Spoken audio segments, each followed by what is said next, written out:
this decisive win for Carney? Yeah, decisive is the right word to describe it, Renee. Certainly nearly 86%, 85.9% of the vote on the first ballot. It doesn't get, really, in a leadership race or any election contest of its sort, more decisive than that. And I think from speaking to people in the room last night and certainly along the campaign, one of the main questions informing their vote was how competitive could the Liberals be under Mark Carney against the Conservatives in an election which could be just around the corner. I think that they were really thinking of that as they cast a ballot, and certainly they came to a consensus view, a nearly complete consensus view, that he was the best person to lead them against the opposition in an election if it happens as soon as we think it will. Now, Trudeau's farewell speech, anything stand out to you there?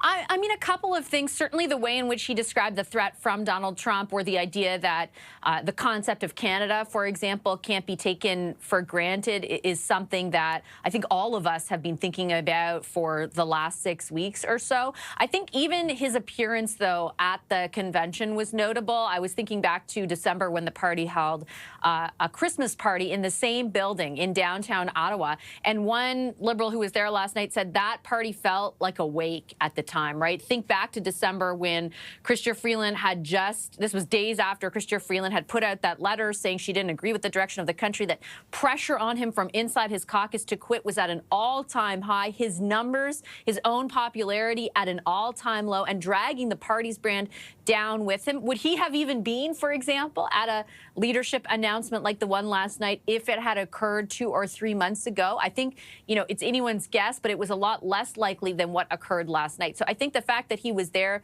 the reception that he got from Liberal members, it was, he was very warmly received, is notable just in how different it would have been even a few short months ago.